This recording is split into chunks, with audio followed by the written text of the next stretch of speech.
everyone. Hope everyone is doing fine today. Here's Abdul, and today we have another unboxing and a first impression video. As you can see from my hand, this is a Festina watch.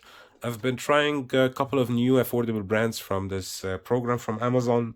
Not a sponsored video or anything. I just tried it out, and it's really cool that I can get watches. Don't pay for it until 1 week after, until I try them. And if I don't like them, send them back without any kind of hassle of reimbursing the money and everything else. So I thought, okay, why not? I wanted to buy an Echo Drive watch. That's why I've been having a lot of Citizens, and I've actually wanted to have a quartz chronograph, basically solar based if possible.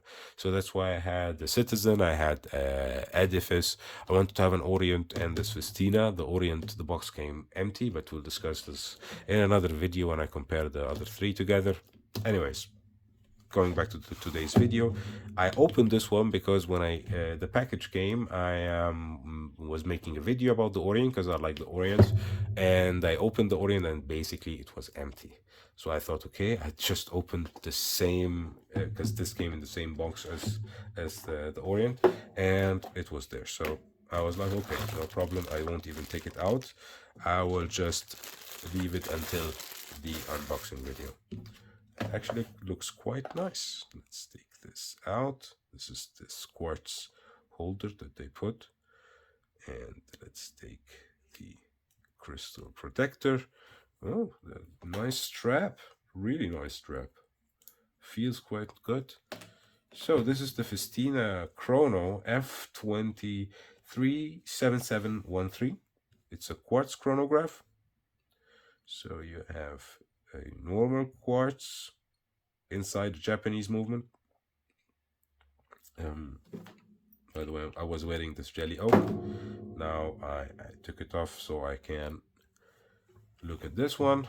So we have here the price, 149 euros. So same as the other chronographs that we're talking about. Almost same setup. You have 3 sub-dials in the middle. All 3 of them has the 24 hours indicator. The date runs okay. Oh. Okay. The chronograph second is the at 6 o'clock, because I thought it was the running second, and the central second is just a normal running second. And what I like here is that you have a haptic feedback. Stop, start, stop, restart. Everything has a haptic feedback. That's good. The bezel is fixed, which is quite not nice, but still okay. What looks okay on my wrist? Let's check the dimensions. The dimensions are 45 by 51 and thickness 12 or 11.5. You have this steel body. This is the steel case, 5 Atmos, so 50 meters water resistant, and you can see the F on the crown.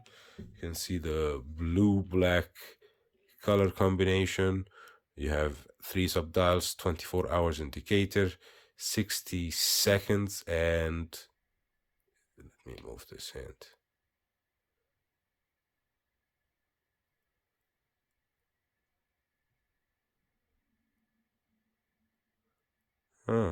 So this is a 30-minute chronograph, which is pretty useless if you ask me, because the bezel is fixed. So how can you add 60 minutes to the 30 minutes if the bezel is fixed? Anyways, you saw how it looks on my wrist. Festina is not a company that I think I would be adding to my collection anytime soon, because they didn't do anything that interests me. I just bought them, or actually ordered them, to compare them to Casio and Citizen, which both do offer a great buck for the money. And I have to say, it just feels cheap somehow. The strap feels quite nice. I think the strap is the most expensive thing here. Just saying. Anyways, I did wanted to keep this short, so when I compare the three watches, you can watch them also and in detail. Before I go, I forgot the last one to show you the loom shot, and as you can see, you have loom hands on the three subdials. Very poor loom on the hour and minute hands, even non-existent in the loom pip. So that's about it for me today. Hope you enjoyed the video. If you did, leave a like, also subscribe, it does help, and hopefully see you in the next one. Bye bye everyone.